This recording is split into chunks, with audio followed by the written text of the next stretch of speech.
Hi guys, it's Natalie, and tonight I'm going to be coloring this face that I drew with Prismacolor colored pencils. Prismacolor pencils, they look like this. You can buy them in a tin or individually at craft stores such as Hobby Lobby and Michael's. You can also find them on Amazon. They're more expensive than other colored pencils, but they're definitely worth it because they blend very easily with other colors. So with this picture, I will begin with the eyes. Hold on just one moment, let me get my colors.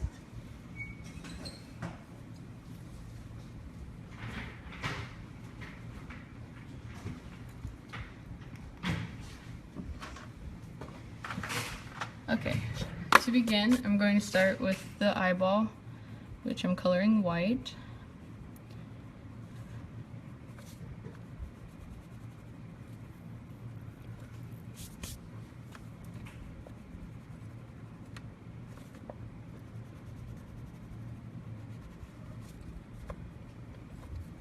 And after that, I'm going to move on to the middle of the eye. If you guys missed my last video, you'll be happy to know that I got a new black colored pencil, so I no longer have to use the really short one. Yay!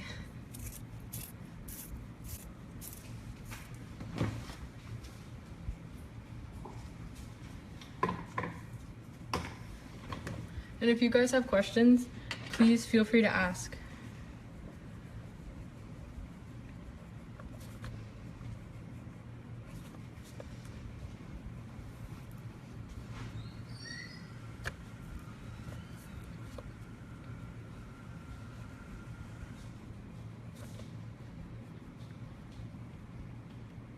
Jen asks, can you use watercolor pencils? I've used them in the past before. I don't really use them often, but they are a lot of fun to use. I really like coloring with the pencil and then being able to blend with water. It's a really cool concept, I think. Before I make a video showing you guys how to use them, I'd like to get a little bit more experience with them because I'm not too experienced with them, but they are a lot of fun. And for other people out there, I would recommend getting watercolor pencils because they're fairly inexpensive and you can do a lot of really cool things with them. Just so you know, Prismacolor pencils are not watercolor.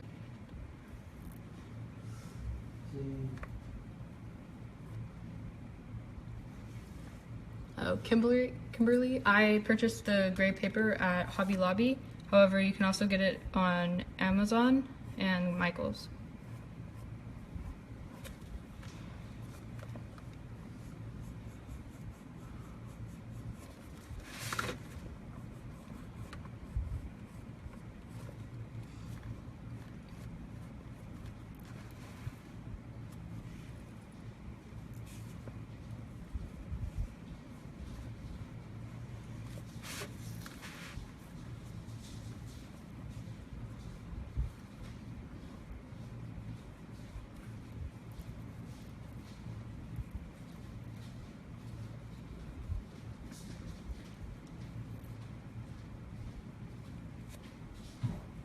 Oh, Emily, I have something called a shot box, which is basically a plastic box that pops up, and at the top there are small holes. Well, they're not too small, but they're small compared to the box, but I rest my phone on top of the box and it captures everything that's below it.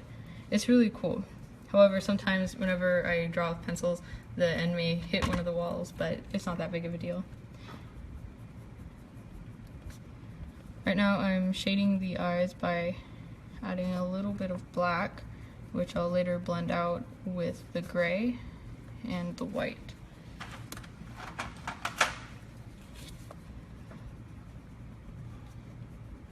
Here's the gray.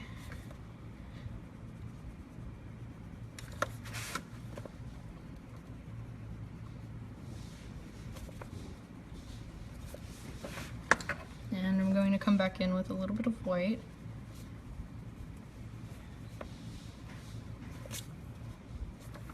And there's that.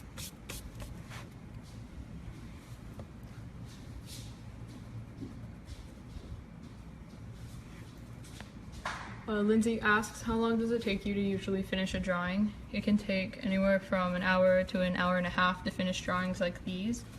However, bigger drawings or more detailed ones, those can take more hours to finish. If you want to see some of my work that I make that takes lots of hours to finish, check out my Instagram. The link to that is in the description of this video.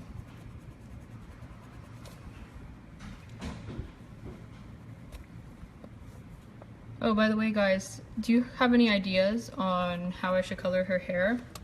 I'm kind of leaving it up to you guys tonight, so as I'm drawing this, if you guys have a good idea for the hair, feel free to send your idea in the comments and I'll read it throughout, and if I see one that I really like, I think I'll have to go with that one.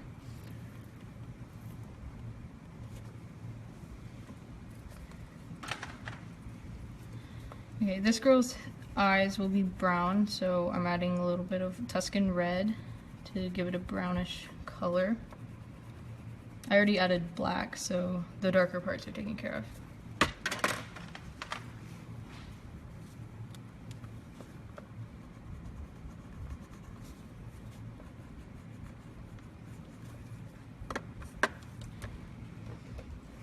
And to add some reflections to the eyes, I'm going to be using a touch of white acrylic paint. You can purchase acrylic paint at any craft store. I'm just using a typical brand that you buy at Hobby Lobby. And to create reflections on a painting in the eyes, always just add a little dot of white and that should do the trick. It will make your picture pop. Just like that.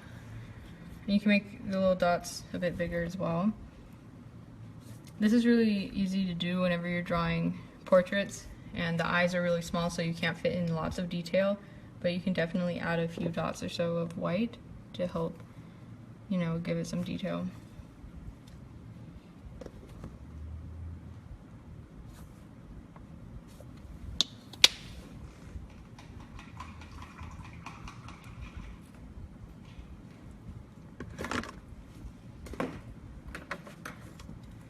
Okay, I'm going to go ahead and color her her eyebrows, and I'll just be using a black color pencil. Before I start with that, I'm going to erase some of the pencil lines. The reason I always make sure that I erase the pencil lines is because if the pencil lines are too dark and you're using a lighter color such as white or any other pastel-like color, sometimes the color will blend in with the graphite and it will tint your color and it may not give you the color that you want. So always proceed with caution whenever you're coloring around pencil lines.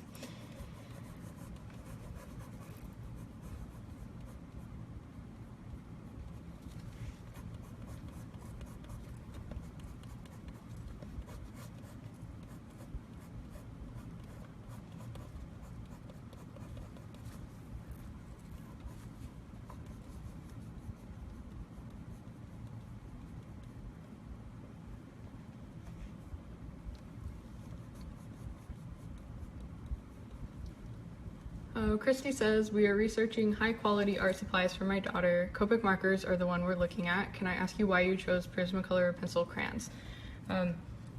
Let's see, hold on. Christy, I actually use Copic markers as well, and I can guarantee that those are fantastic markers and I highly recommend getting them. I use both. The reason why I use Prismacolor pencils for these videos is because it's simple to do, and whenever I make a drawing with the color pencils, it doesn't use as much of it. For example, if I use a color pencil, it will only use a little bit of the pencil, whereas if I use markers, I will use a lot more of the marker's ink, and refilling on camera would not be a lot of fun, so I wouldn't want to do that. But from all other colored pencils, I use Prismacolor because they blend really smoothly, and that's something that I look for whenever I pick out art supplies, and that's the same reason why I choose Copic markers over other markers. But depending on what your daughter wants to draw, I would definitely say that Copic markers should definitely be taken into consideration for that. I would go ahead and get them if she's drawing things like cartoons or even realistic people, because Copic markers you can use for about anything. But yeah, Copic markers and Prismacolors are both great art materials. In fact, I use them together a lot of times, just because Prismacolors I can get more detail in with a fine pencil tip, while Copic markers can be used to color and shade large areas. Karen, yes, I did get a new black pencil.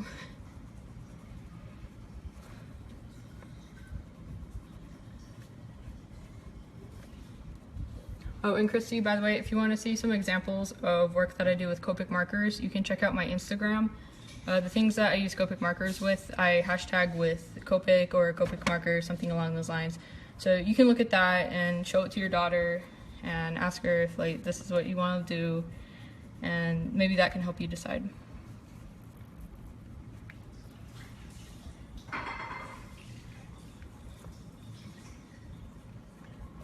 Right now with the black, I'm just defining some of the darker details on the face, such as the nostrils and the lip lines.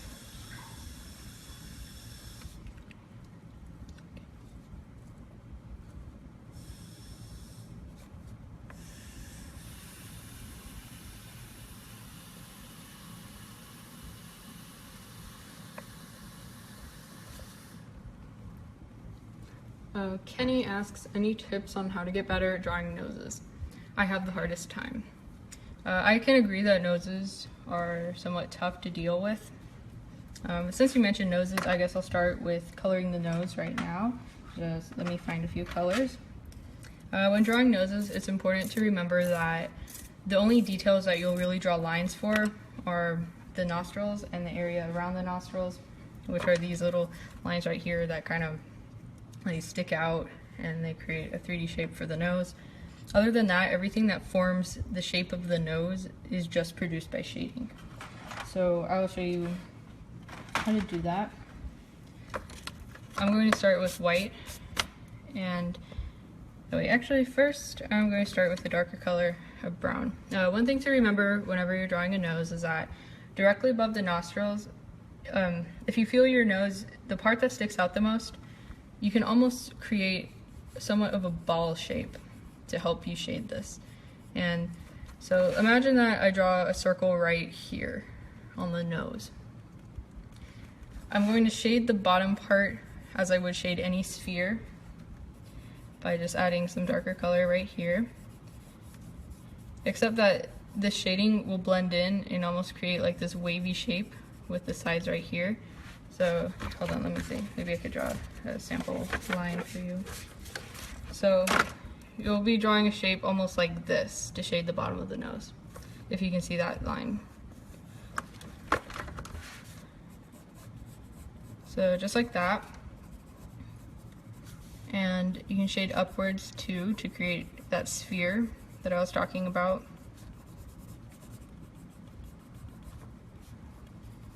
Okay, now since you can see a circular like shape right here, that's how you know that you're doing it right and you're making those. I mean, just to be clear, not all noses are like this. I mean, some are flatter, some are longer than others, but this is just a generalized tutorial of noses. And the top right here in the center is light and it's shaded, so I'm using white for that.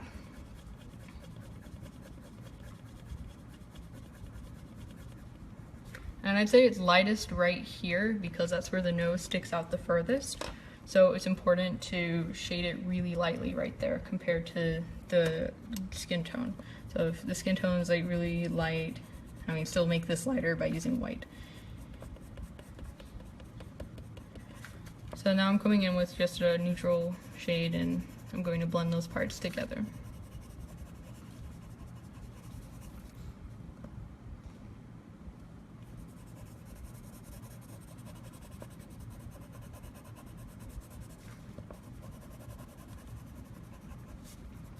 But as for practicing noses, I would definitely recommend, like if you have a sketchbook or you have a pad of paper that you use to draw, just like take a whole page and practice drawing noses. Just look up pictures of noses on Google Images and just draw noses over and over and over again and shade them.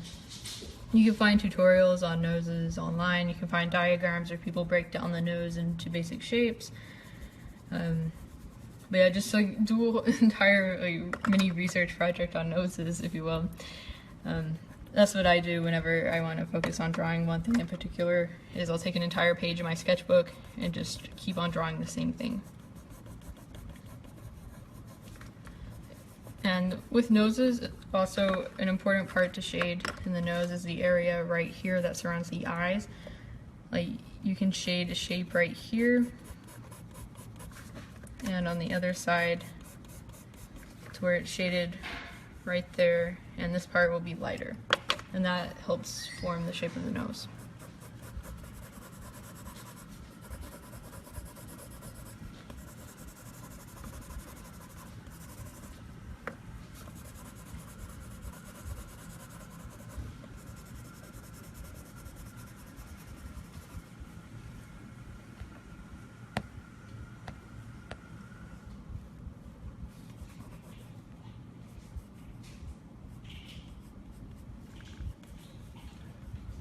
To Kelly, how do you measure the distance between eyes, nose, etc.?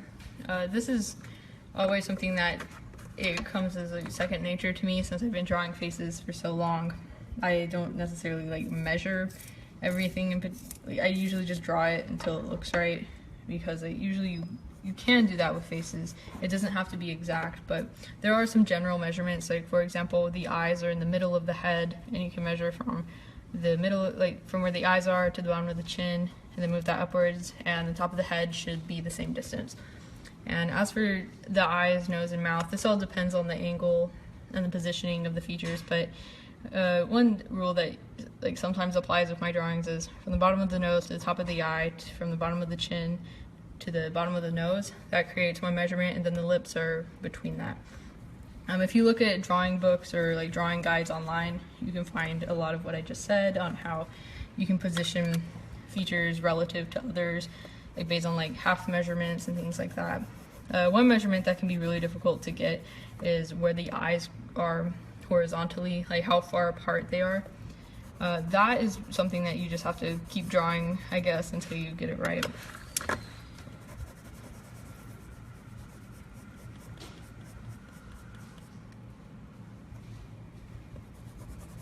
And guys, just so you know, I'm trying to read all the comments, however, they fly off the screen rather quickly, so I can't read all of them. But if you have a question that you're dying to ask, please ask it again, and hopefully I'll see it.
Oh, Lisa, I'm drawing on Tone Gray paper by Strathmore.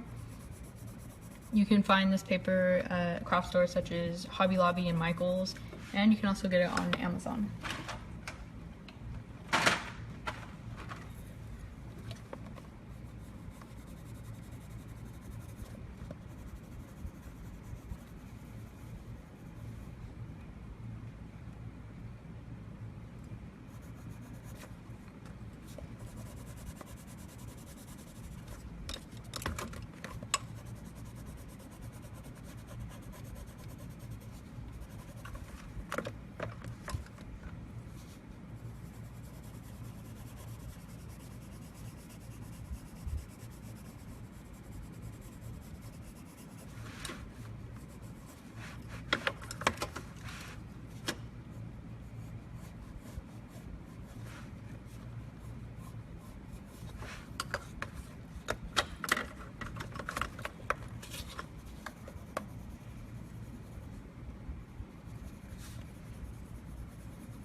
Oh, Ophelia asks, do you recommend the gray paper? What's the name of the gray paper you are using right now? This is Strathmore gray, tone gray paper. I highly recommend this paper. It's really nice, and whenever you use Prismacolor pencils on it, the way that the waxy pigment of the pencils is on top of the paper, it's really nice, and you can blend it with other colors just fine. And I believe that the natural tone of the paper contrasted with the colorful the colorful pencils, it really makes your artwork pop. So yes, I would highly recommend it. Again, this is Strathmore toned gray paper. You can buy it in a notebook like this. This is a spiral one. And you can also get it in sheets, like on a pad of paper. I haven't seen that though, but I've seen it online, but not in person. Oh, I said Strathmore with an S. Yeah, someone commented the name. So if you want to see it written out, Jennifer wrote out the name for you.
Oh, Haley, I've been drawing since middle school, and as for sketchbooks, I have full of drawings. I have one sketchbook from middle school, and I have 3 from high school so far.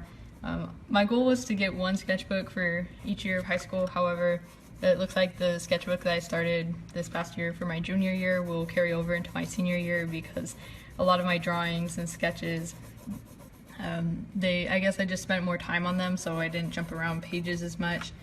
And I also have had less time to draw during the school year, so it looks like I'll have one sketchbook between my junior and senior year, which will total about 4 sketchbooks right now. But I do also sketch in other smaller books like this. This isn't my main sketchbook. My main sketchbook is a hardcover sketchbook with white pages, not gray. I know that you guys have only seen gray, but I do have another sketchbook. The reason I don't use that to make videos is because I can't lay it open and draw because of the setup that I have with the shot box. There's limited space, so I can't open my sketchbook.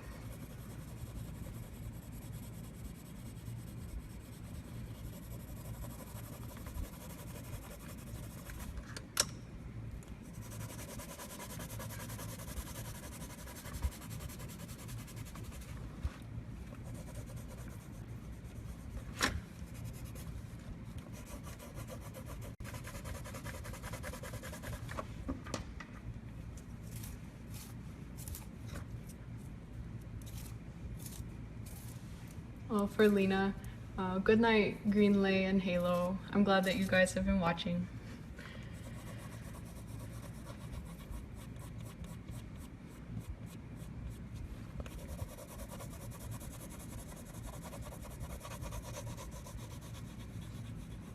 Chloe asks, can you show us one of your sketchbooks and the art that you've created? I think that would be a fun video to make, where I show you guys some of my sketchbooks and I talk about it with you, and I can, I guess, go through the years that I've drawn and show you examples of my work. Obviously I can't do that right now, but if you want to see some examples of the work that I've done in the past, please check out my Instagram. The link to that is in the description of this video.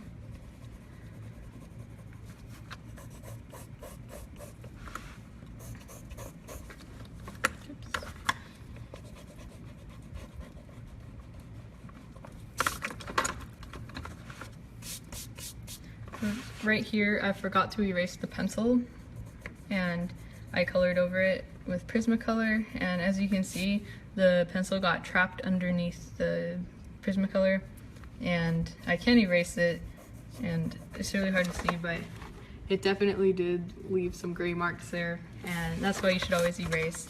I wasn't thinking, and I kind of went for it, so yeah, take it from me, erase your pencil before you use Prismacolor.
Before I color any closer to the lips, I'm going to actually color them right now. This way I won't have to worry about coloring over the pencil mark that I laid out for them. I'm going to start with this peach color, which is the same color I used for the skin, but bear with me, I will be adding more color to it to give it a lip color.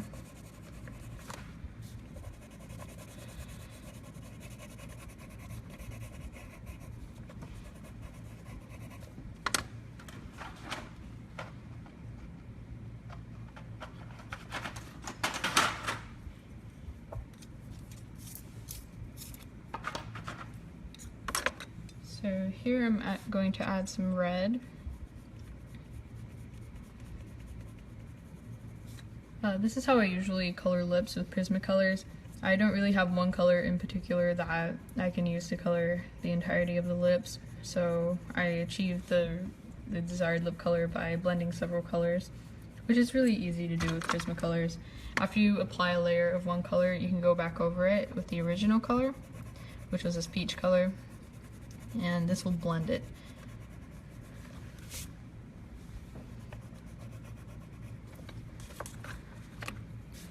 And I'm also going to add some brown.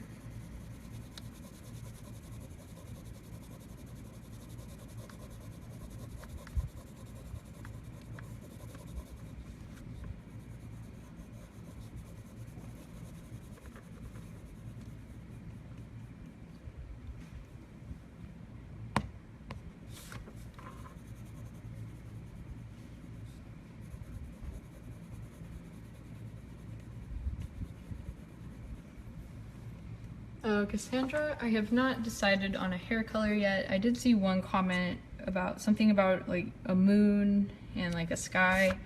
I don't remember exactly what it said, but that gave me an idea to kind of like color it almost like a night sky and add maybe the moon and some stars in it, but I don't know if that was the intended idea of the comment that I read, but it kind of disappeared off the screen quickly. But if you guys have any ideas for the hair, please comment them. I don't know if I'll get to the hair in this video, but if I don't, I will definitely make that the first part of tomorrow's video, and you guys can watch that.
Okay, after finishing coloring the lips, I'll go back to coloring the skin.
Oh, Nina, yes, I do commissions for people. If you're interested in having a portrait drawn of you, your pet, your family, anything like that, please contact me through Instagram's direct message feature and I will reply to you.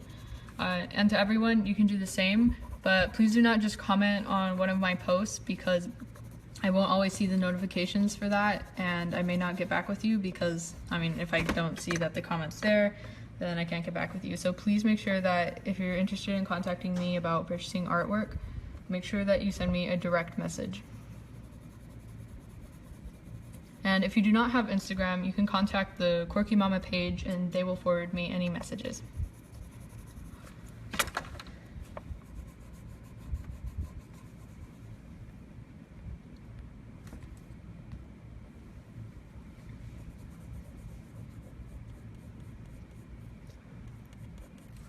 I'm seeing lots of ideas for the hair involving the sky. I think that those are all great ideas, and it looks like I'm going to choose between night sky and sunset sky.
Oh, Tanya, you can purchase these colored pencils at craft stores such as Hobby Lobby and Michael's, but you can also get them on Amazon if you want them shipped to your house. And Amazon, you also have a guaranteed wider collection of it. I have seen these pencils at Walmart before. There's two different kinds that you can find. You can find Prismacolor Scholar and Prismacolor Premier. I use the Prismacolor Premier ones. I've never tried the Scholar ones, but I have noticed that they're cheaper, so I cannot guarantee the same quality pencil with those, but yeah, I believe that you can find the Prismacolor Premier at Walmart. But craft stores, they have everything.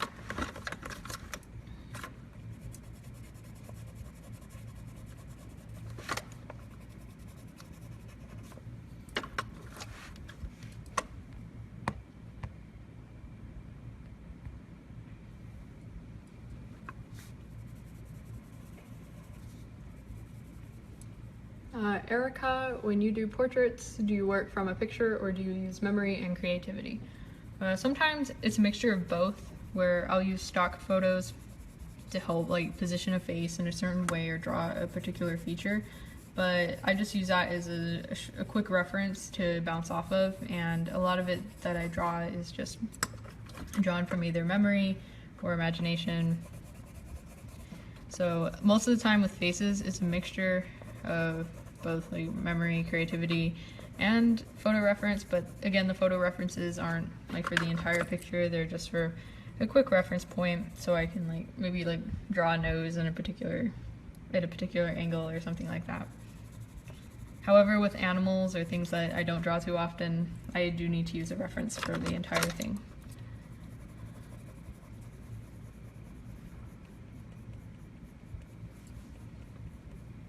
Christina, I currently don't plan on taking college courses in art whenever I'm in college. I don't know, I feel like I don't want to do that. Actually, at this point, I want to major in computer science whenever I go to college. That's something else I do. I know it's kind of weird, the artist that is in the computer science, because they're like two completely opposite skills. You have art and then you have computer science. But it's something that I enjoy a lot and I find fascinating, and I hope to find work in the future in that field. And however, I do think that art is definitely important, because art has taught me a lot of things about, I guess, just working in general and creating things. And besides, art is a great way to connect with others. It's relatable, it's distinctively human, and by implementing that into technology, I believe that we can create technology that's pretty cool and relatable to people. So we'll see where my career takes me. I first have to get to college.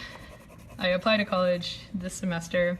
I'm about to enter my senior year of high school, so I'm super nervous about that. But I know I'll be okay. Rhonda, yes, I sell my art, and if you're interested, please send me a direct message on Instagram or contact Quirky Mama and they will forward messages to me.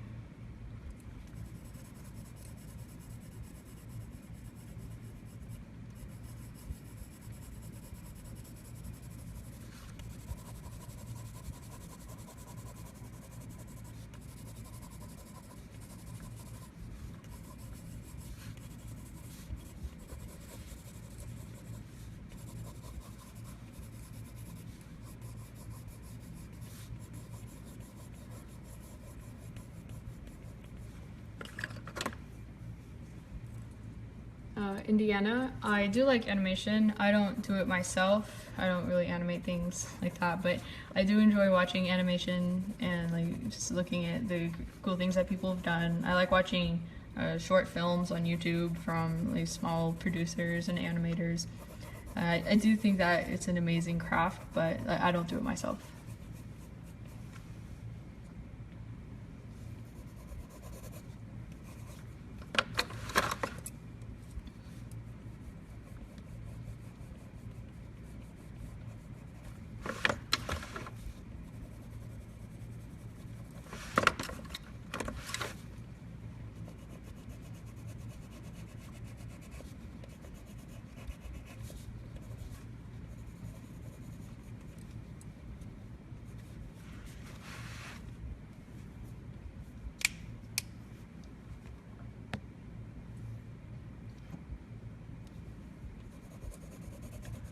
Someone asks, what type of facial feature do you find most difficult?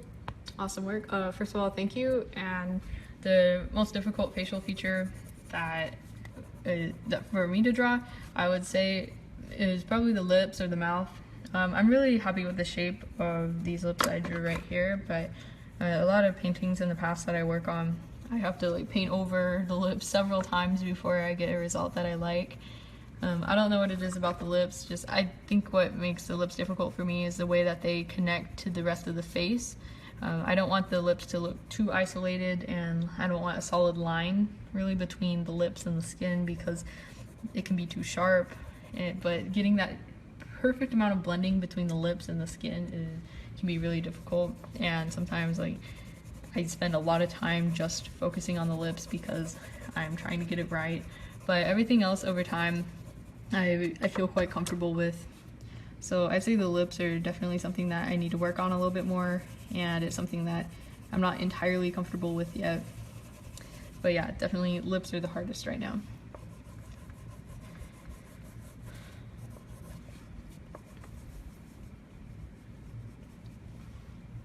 Jordan, the only art classes I've taken are just general art classes at my middle and high school. I took some general art classes in middle school, and in high school I take IB art, which is short for International Baccalaureate Art, and it's not really an instruction-based art class. It's more of a class where you have the opportunity to use resources, talk to your teacher, and part of the curriculum's requirements is for me to produce a portfolio and a workbook that I submit to the graders.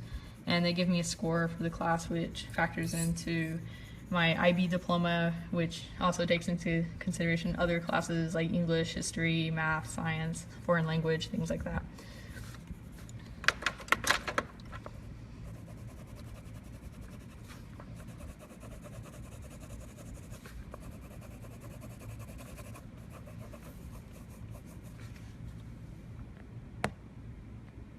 Jamie, I am 16 years old.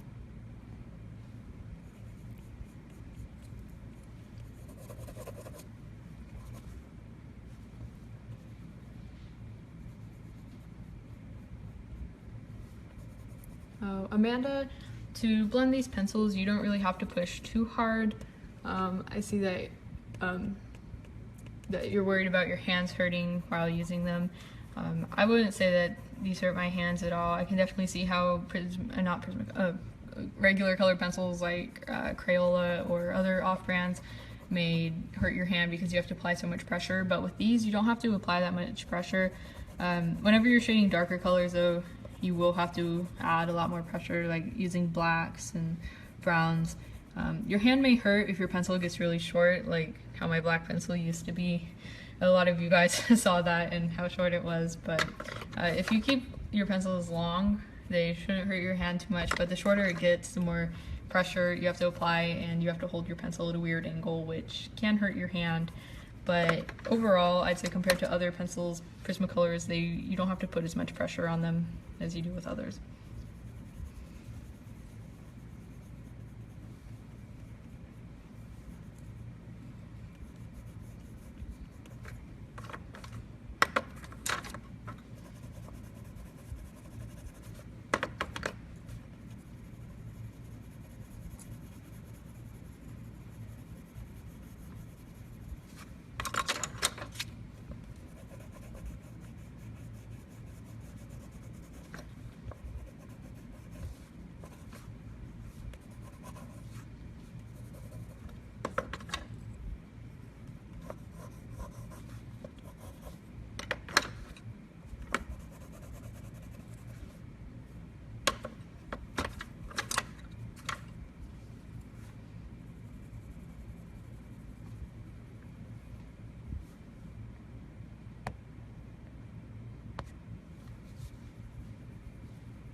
Yeah, to everyone watching, I will be painting the hair tomorrow first thing.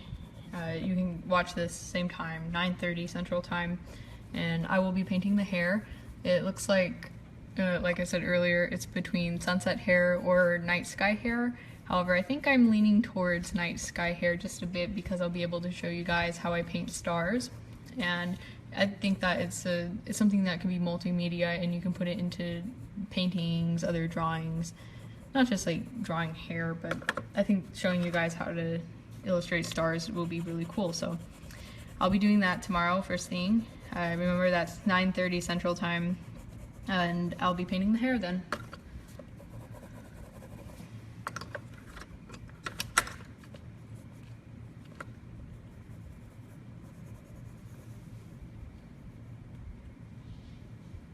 Oh, Jeannie, 9:30 Central Time.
You know, I just started coloring on the neck, but I think I'm going to hold off on the neck until I paint the hair, because the way that the hair is laid over her face, it will be covering part of her neck, and I want to make sure that the neck blends in with the hair and it doesn't look too different or too out of place. So I'll wait until I do the hair and then I'll color the neck.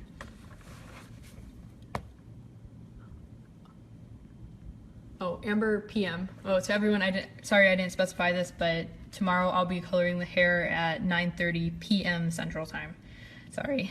Yeah, it was probably important I said PM. Christy, does drawing / coloring help put your mind at ease to sleep better? I would definitely say that drawing helps me put my mind at ease a lot of times whenever I'm stressed, or like, you know, just I guess general stress like schoolwork and things like that. It's definitely a good way for me to wind down, especially the coloring part. Drawing sometimes can be stressful whenever I'm trying to draw something like extremely technical and get all the features right, but coloring is really where I feel most at ease. I haven't really seen an effect on my sleep, but I can say that pretty much anything that helps me calm down or put me at ease would have a positive impact on my sleep. But it'd be an interesting thing to see, like, to record like drawing before bedtime and the effect it has on my sleep. That's actually not a bad idea, and I might try that sometime, because I have this one app. It's an alarm clock app that like measures your sleep while you're sleeping, and it's kind of cool, and it gives you like a sleep quality rating, and you can like add special check boxes on like customized things that you did before you went to bed. So I can easily add like drew a picture or painted, and you know, that's a good idea. I'll be doing that.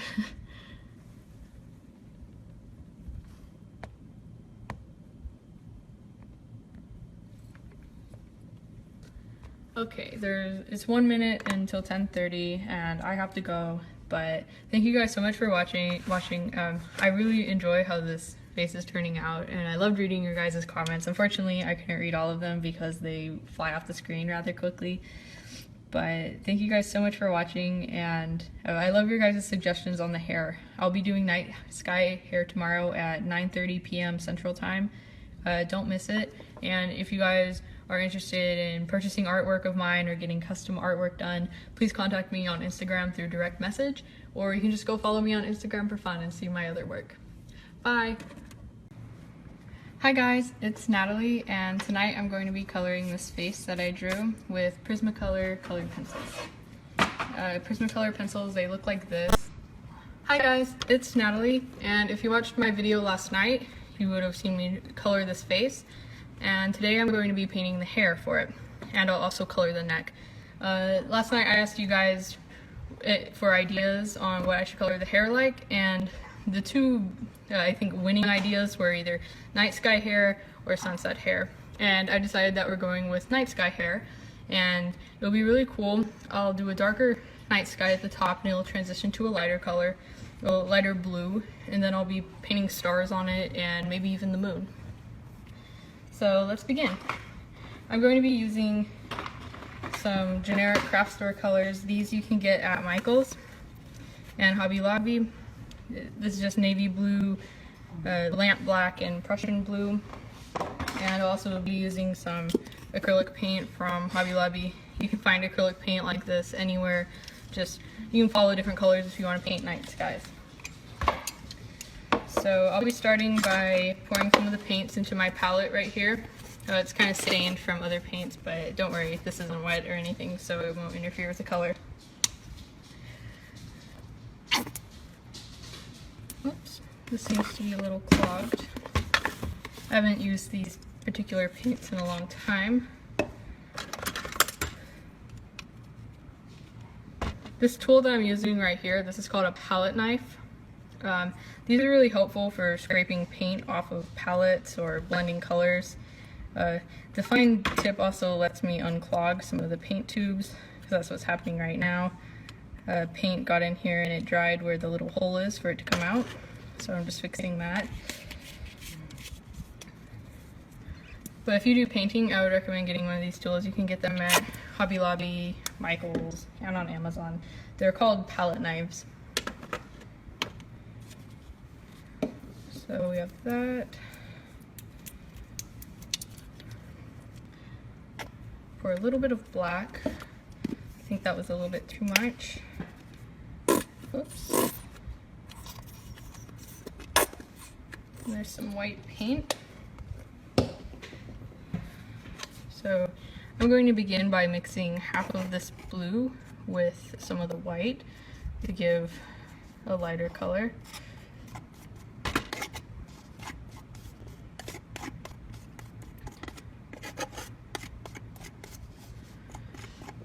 And with white, the dark blue, and this color I just mixed, I'll be painting the hair.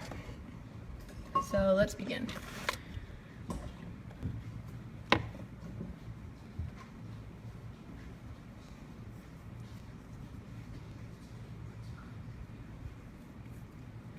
So this is just a typical craft store brush that I'm using. I don't think it has a measurement on it because it must have rubbed off over time. This is an old brush. But anyways, what I did first was I dipped my paintbrush in water and then I dried it just so the bristles are somewhat moist. That can help spread the paint along. Oops.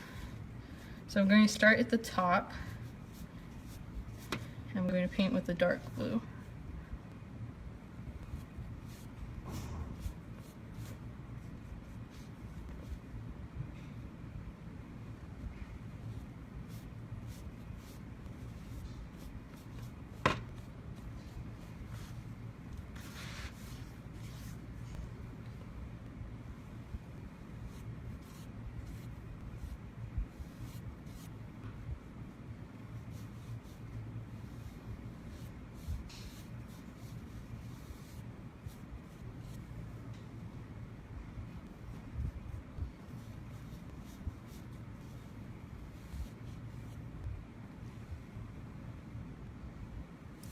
If you guys have any questions, I'll try my best to answer them.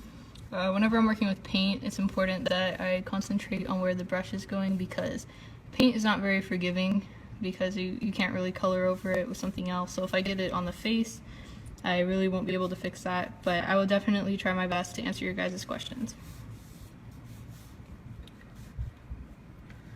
Kelly, the paint for the brand of paint, I use Americana and Craft Smart paints. These are the generic paints that you can buy at Hobby Lobby and Michael's. You can buy any regular craft store paint. This isn't special paint. It's like the cheapest paint that you can buy. I believe it's 99 cents for a bottle.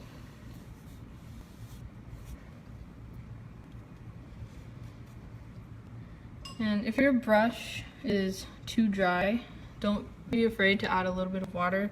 I know it's kind of hard to see what's going on my palette since there's lots of stains and dried paint on it, but I'm just mixing a little bit of water in with the dark blue to help it spread a little easier.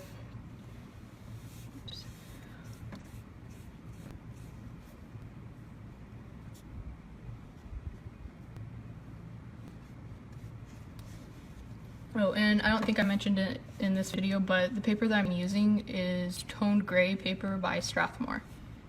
You can get this paper at craft stores like Hobby Lobby, Michael's, and you can also get it on Amazon. It's really inexpensive. I believe right now Hobby Lobby has a sale on this paper because the other day I went and purchased some for about $7. But usually it's priced no more than $10.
I probably should have painted the left side of the hair first, since I'd be able to rest my hand there. And like right now it's kind of difficult to paint it because I need to keep my hand elevated above the page so I don't smear the paint. Like a tip to you guys, if you're painting hair and there's a left and right side to it, always like paint the side of your non-dominant hand first. That will give you some more, like, I guess, freedom to move your hand and not have to smear the paint. However, just so you guys know, the cheap craft store paints, they dry rather quickly, so it shouldn't be that big of a deal, but it's just a heads up.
I know that last night some of you asked me if drawing and coloring is relaxing, and I said yes to that, but I just want to let you guys know that one thing that I find slightly more relaxing than coloring is definitely painting, because painting, the way that the brush like gently smooths paint across the surface, it's really cool, and I feel like it's more relaxing to me, unless I'm drawing unless I'm painting something that needs to be like in a specific position, and for example like painting like lips or something where I'm trying to be exact with the shading and the shape. Sometimes that can be frustrating, but painting large areas in general, it's definitely very relaxing. Oops.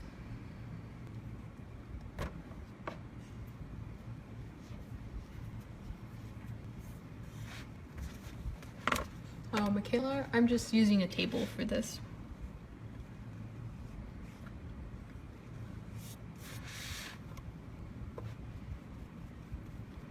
Okay, starting from the bottom, I'm going to be adding a lighter blue, and I'm working my way up with that.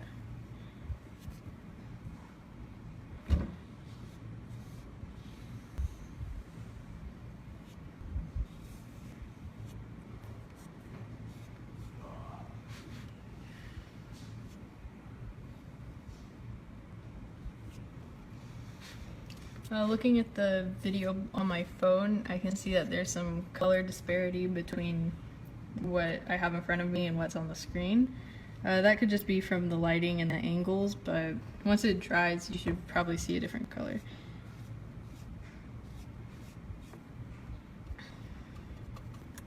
And I'm adding white at the bottom to lighten the blue.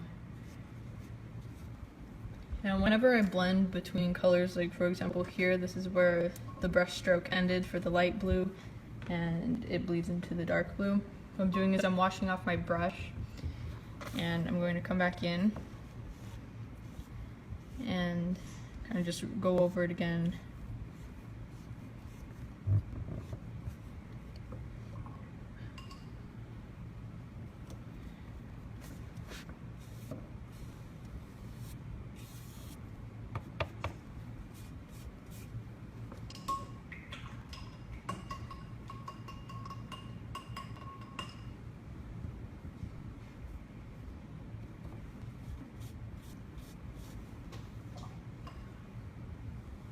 One thing to be careful with whenever you're painting on paper, like for example, this right here is rather thin and it's really easy for it to, what I would call and some others, feathering. Whenever you add too much water to the paper, you may start seeing like the fibers in the paper, they begin to roll up and they are removed from the paper. That can be really annoying sometimes. So to avoid that, don't use too much water. The dampness of the paper will make it more vulnerable to being ruined. So that's why I try to be relatively dry whenever I paint on paper. However, sometimes you do have to use a lot of water to get around that. Wait for an area to dry and then come back with more water. Because if you use too much water at once, you could destroy your paper.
Someone asks, how long have you been painting?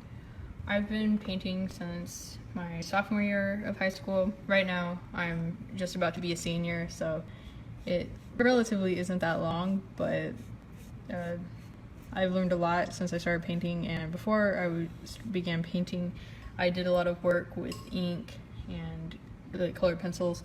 So I had the experience of blending colors and stuff like that, so I just had to adapt to a new medium.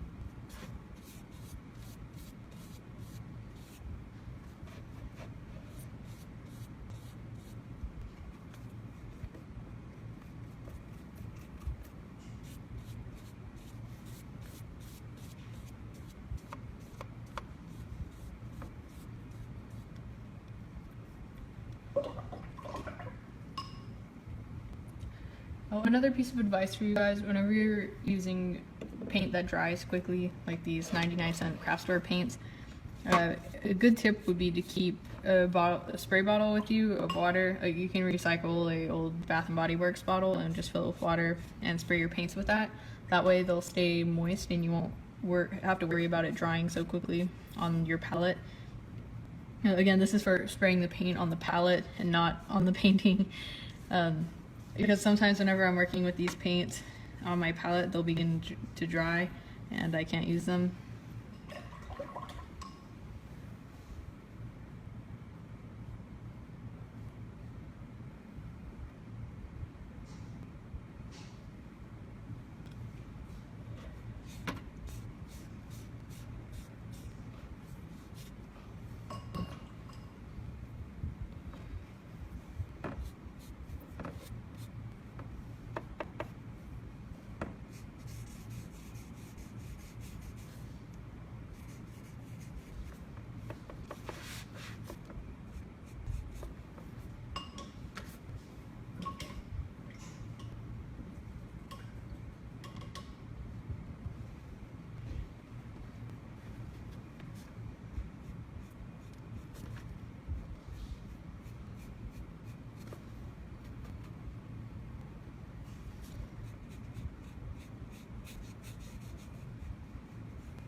Steph asks, I would love to know, have you ever done a portrait of an elderly person or a newborn?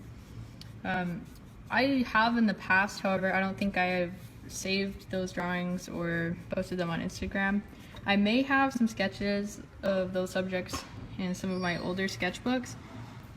Last night I discussed having a sketchbook episode with you guys where instead of drawing, I'll just show you guys all my sketchbooks and walk you through the years that I've been drawing. I'll start with my 8th grade sketchbook if I can find it, and then I'll go to my 9th grade, 10th grade, and my current sketchbook.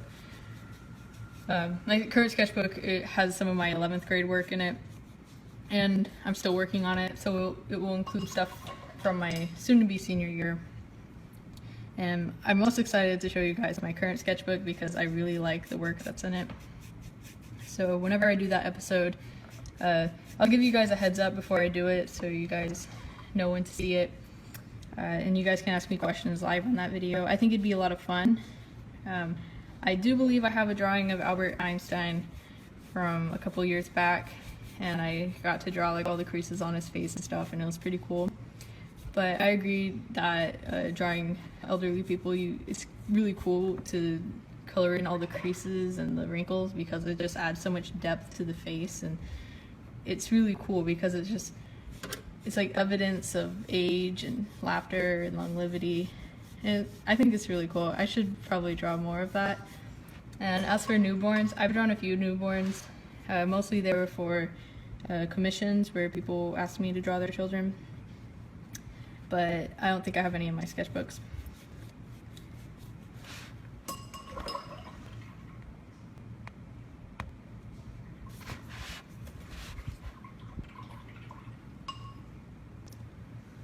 Kia asks, do you find the transition from pencil to paint difficult? Which medium do you prefer? I'd say that whenever I transition from using primarily inks and pencils to paint, it wasn't as difficult as I expected because, especially with the ink work that I've done in the past, I've had a lot of experience with blending colors and choosing colors that go well together. So I had the color experience. So paint, I just had to adapt to a new medium. What medium I prefer the most, I would say, is paint, even though I am fairly new to it compared to some of the other things I work with. You can see some of my paintings on Instagram if you'd like. The link to that is in the video's description.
Steph, I can send things to Australia, however, you must be prepared to pay a lot for shipping because international shipping is really expensive.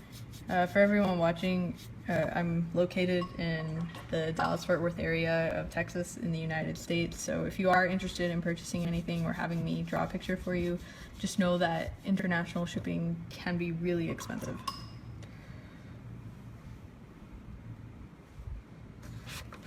Okay, right now I'm going to add stars to her hair, so I'll be right back. I'm going to grab some paper because I use paper to cover the face as I add the stars so the stars don't land on her face. I'll show you my technique for adding stars.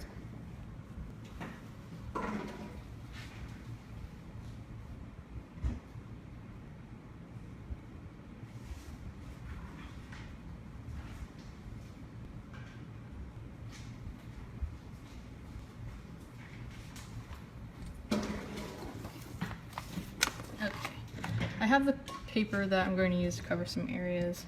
However, as I stood up, this one area bugged me a bit.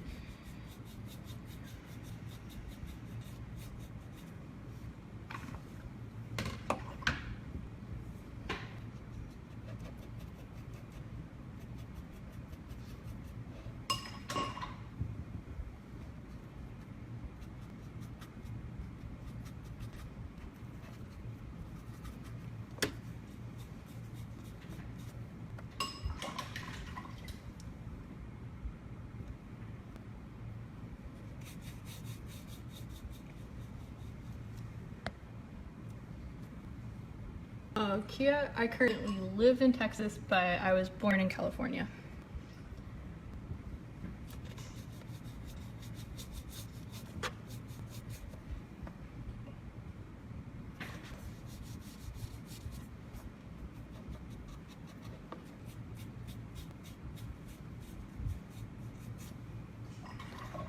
It's weird, this one spot right here, for some reason the paint just isn't blending in the way that I want it to.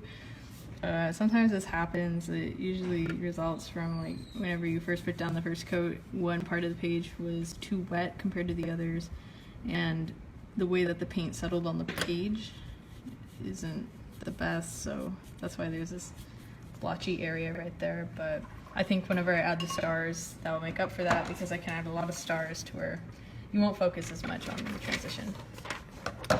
So what I did is I grabbed some just graph paper and I have some scissors.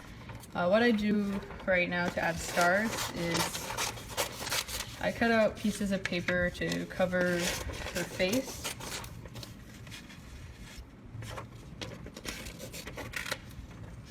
And by the way guys, this is a good method for painting stars on things.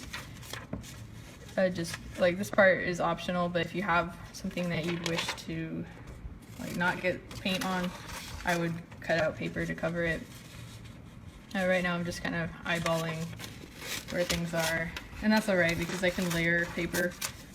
But right now my goal is just to cover her face with paper so I don't get paint on her.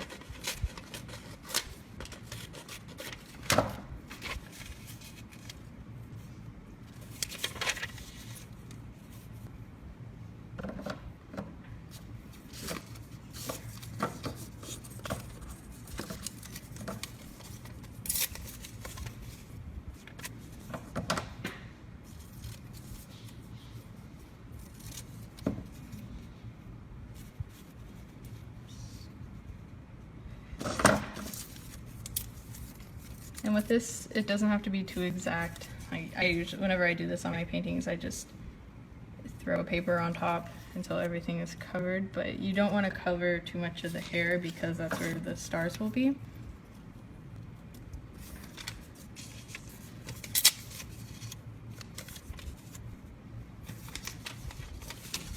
And I'm also going to cover the area around her hair because I want the background just to stay gray.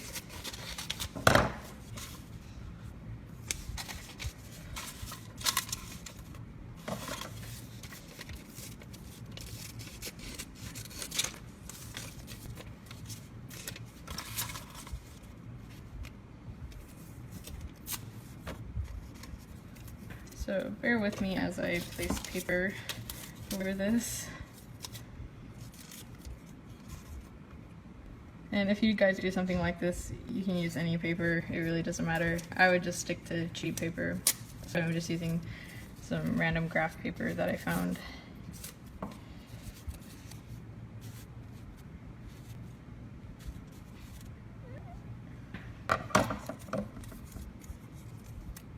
Okay, after that, I'm now going to begin with the stars.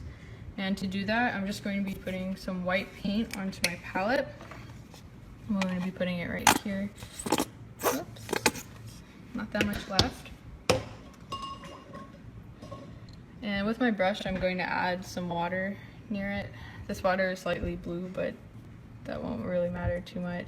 I just want to weten the paint a little. And what I do is, well, let me test it over here so I can tell you guys the right instructions.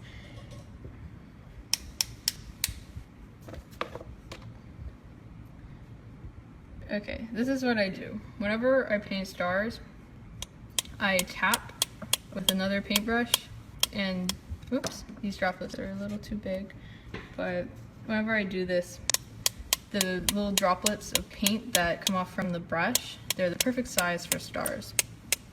And I just repeat this all over the page until I get all the desired stars.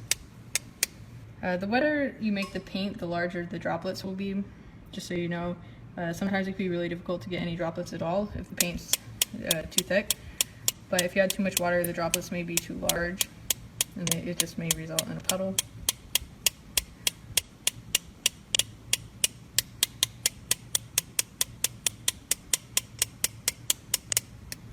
Whoops, this area is a little wet.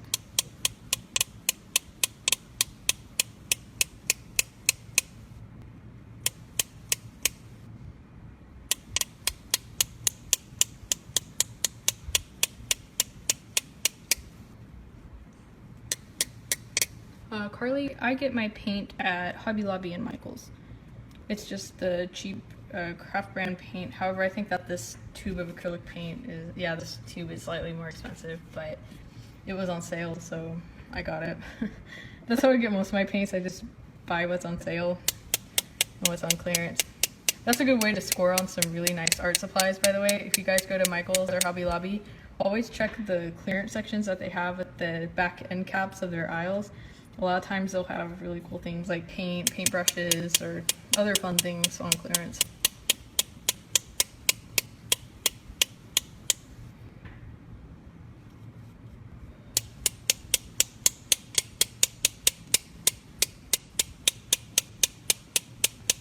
I apologize for the tapping sound, but it's necessary to get the stars. I know that there are more ways of putting stars onto your paintings, but this is a method that I've always done, and it's always fun for me. And with the more force that you hit your other paintbrush with, the more stars will spill out.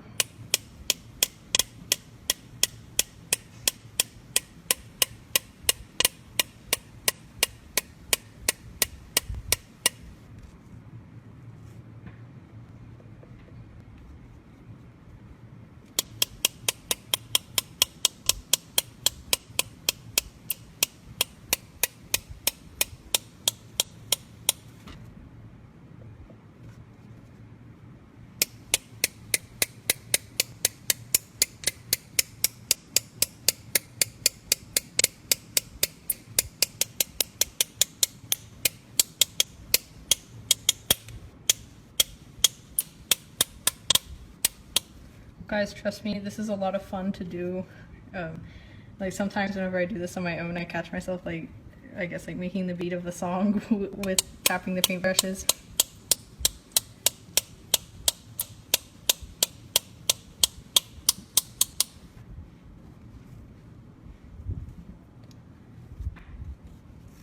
I hope that the tapping isn't too harsh on your guys' ears. But again, like this is how I paint stars.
I decided to keep the star density really high at the top, and as it transitions down it won't be as dense, because usually the darker the sky, the more stars.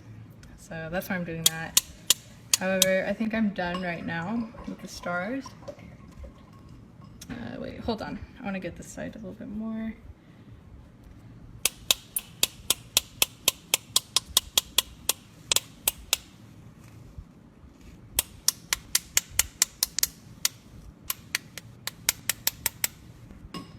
Okay, I'm done with that now, and this part will look really cool. I'm going to take off the paper, and you'll be able to see her face with her starry hair. Just like that. Okay, there's a few areas where I missed because the paper is covering it, like right here and right there, but I can easily fix that by going in with a very, very fine paintbrush and just adding the little dots myself.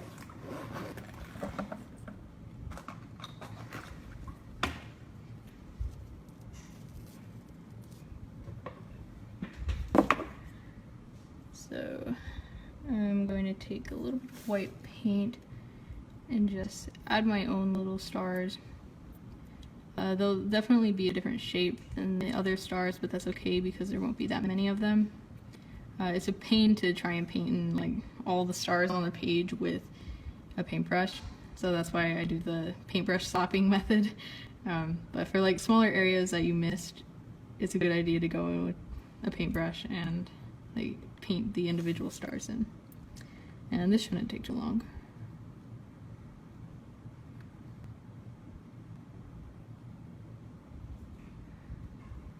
It's so quiet now and it feels weird because I just spent like a good 5 minutes tapping paintbrushes together.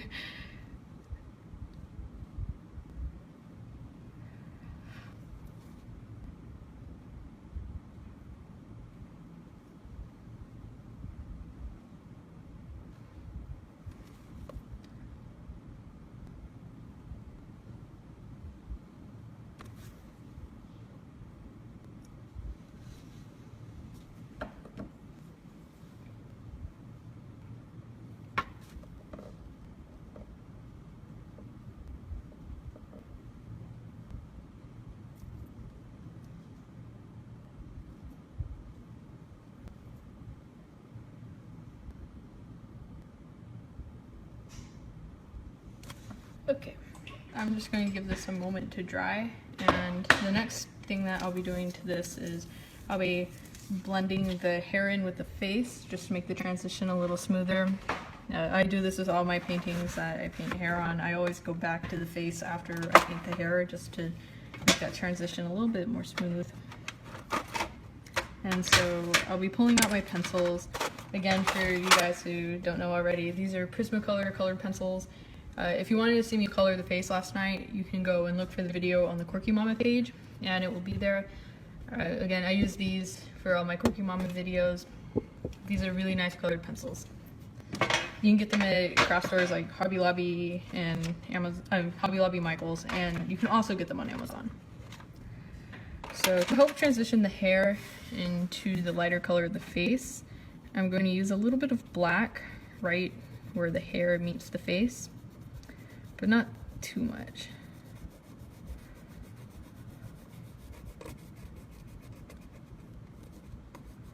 Whoops. And just so you know, if you're coloring really closely to paint, the pressure of the Prismacolors may strip the paint from the page, especially if the paint is somewhat thick. It could almost like push it off the page. That just happened to me right here. I know you guys can't see it because it's so small, but that definitely does happen, so be careful about that.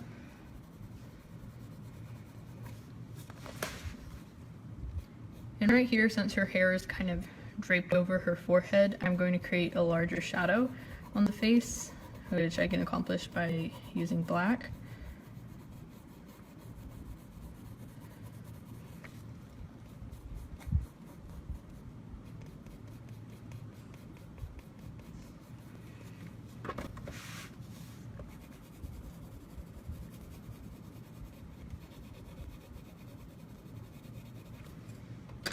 And I'm going to go back to this light peach color and blend the black into the rest of the face.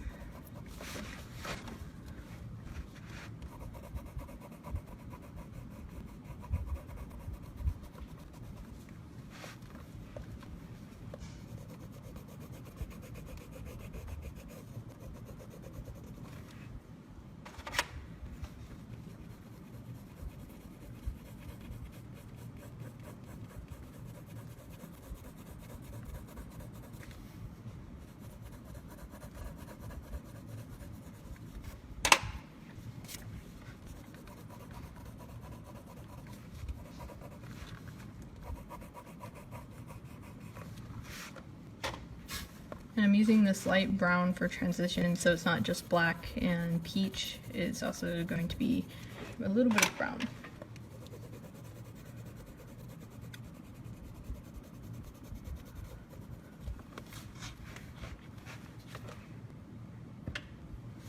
And I'll do the same for where her cheeks are.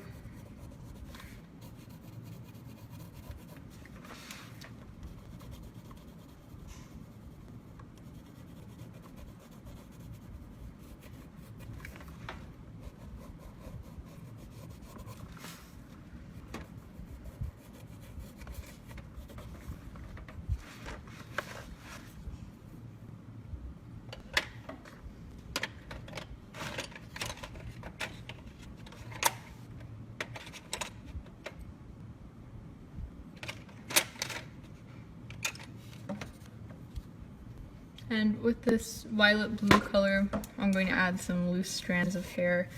A lot of times, loose strands of hair can really enhance a picture. However, I wouldn't go too crazy with them whenever you have hair like this, but a few loose strands don't hurt. It's really hard to create loose strands with colored pencil over a face because you already have like this waxy face drawn, and whenever you try to add pencil on top of it, it may not come out as bold as if you were putting it on bare paper. So it's always good to have a somewhat sharpened pencil.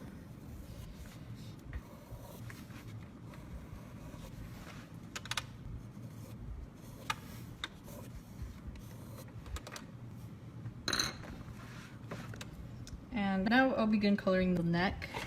I said last night that I was holding off on the neck until I finished the hair because right here where the hair covers the part of the neck and upper body, it's shaded a lot, so I wanted to have the hair in place before I did any of that.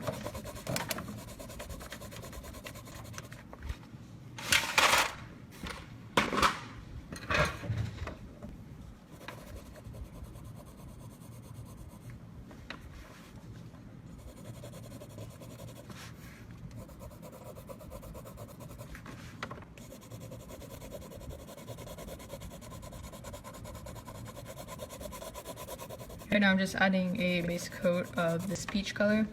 I think this is a really good tone for coloring various skin tones because it's light and it has a lot of red in it, which gives it like this nice natural color. And it's just like one of the many colors I use for skin tones. It'd probably be good for you guys if I were to make a video where I just lay out all the different colors and show you guys the color names of what I use for different skin tones, because sometimes it's really difficult to pick out what colors you need since like there are so many possible skin tones in the human race. Like you're gonna need a lot of colors and a lot of blending, and sometimes the colors that they give you don't exactly match a skin tone that you want to draw, so you'll have to mix a few. Mixing colors on a large scale, like for an entire face, can be sometimes difficult, but the color would definitely be worth it.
Selena asks, would you say is the biggest challenge when drawing portraits, and what's the easiest thing about them? I'd say at this point, to me, I'd say drawing lips can be the most challenging.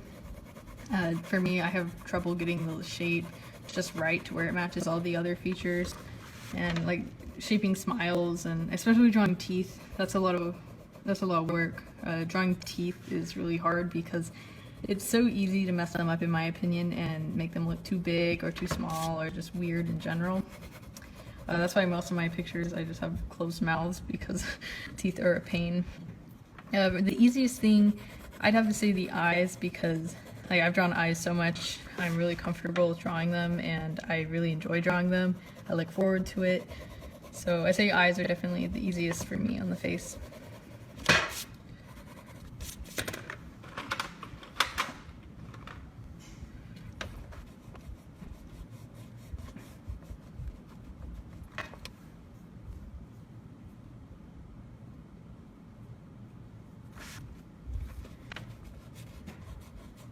Oh, by the way, this is a gum eraser, GUM. You can get these just about anywhere, and they don't work that well with graphite for me, but whenever I use them with colored pencil, it serves as a blending tool. My friend at school showed this to me. I thought it was pretty cool, so I've been trying it out. Whenever I'm at the point, this is usually whenever I'm using blacks, where the colors, it's really difficult to blend just with the pencils themselves. I come in with one of these, and it helps me blend.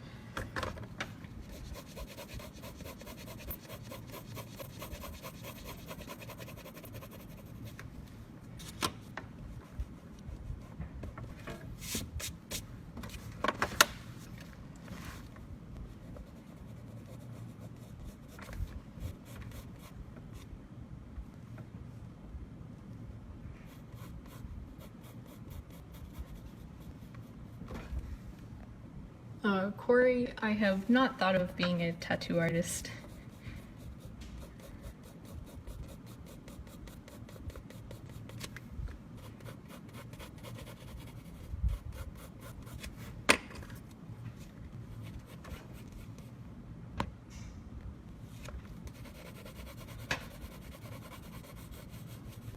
Summer, the paper that I'm using right now, this is Strathmore Tone Gray paper. I bought this kind in a spiral notebook. However, I believe you can buy it in like a pad of paper.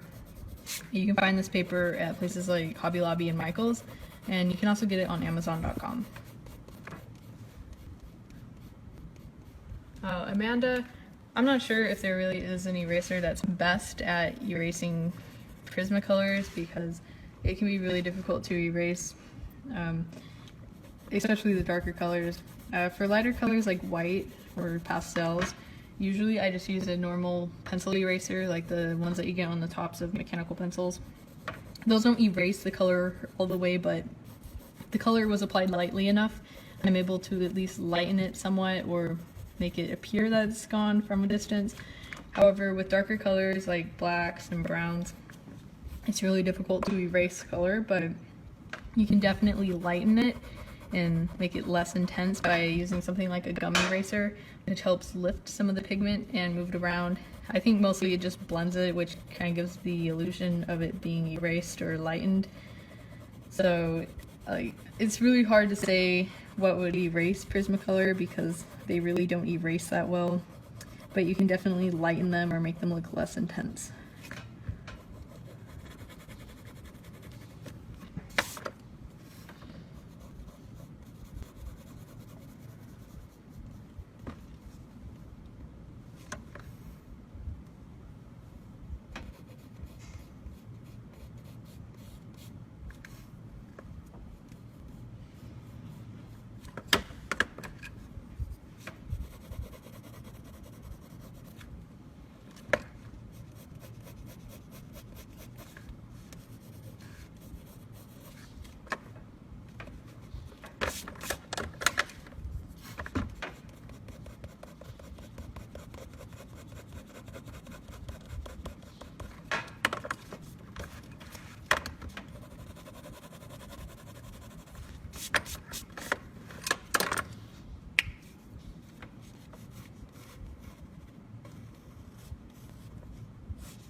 Okay, before I finish this, I want to go back and do something that I forgot about last night, and that was to illustrate the bottom lashes.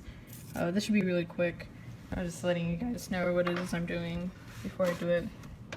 And I'm just, hold on, let me, shoot. I want this to be really sharp. Whenever you do eyelashes, always sharpen your pencil to, like, I guess, its sharpest capability. And I'm now going to take it and just make some really small eyelashes right here.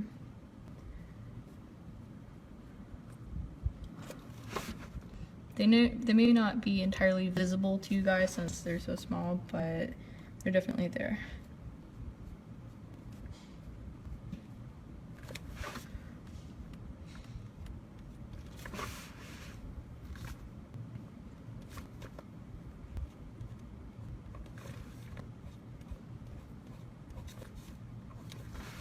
I'm also adding a slight degree of detail to the upper lashes.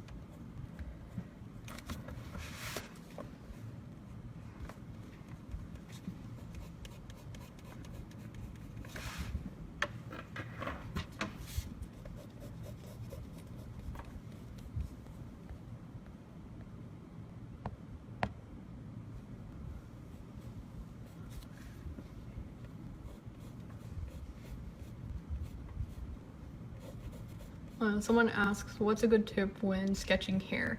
I have the worst time trying to get hair to look real. I feel you. Sometimes whenever I draw portraits, the hair doesn't always look right because my hair is very time intensive to get to look right. That's why most of the time I try to get creative and try to do other things with my portrait's hair. Like in most of my portraits, I keep the hair really abstract or just different. And like it works for me, I enjoy doing it, but whenever trying to sketch realistic hair, it can be really difficult. Just remember whenever you're sketching to keep your pencil going in the same movement as the hair, as if you're drawing a strand from the root all the way to the very bottom. A lot of times you can break the hair down in segments. Like for example, if I were to take this hair, I could make this one segment of hair, and then right here I could make another, and which can further be broken down into other segments. That's one thing that I should definitely do for you guys, is just a video about hair and how to do it. It'd be really difficult because I'm not the best at hair, but definitely those are a few tips right there. Try to break down the hair into segments, and then from there always go in the same direction with your pencil.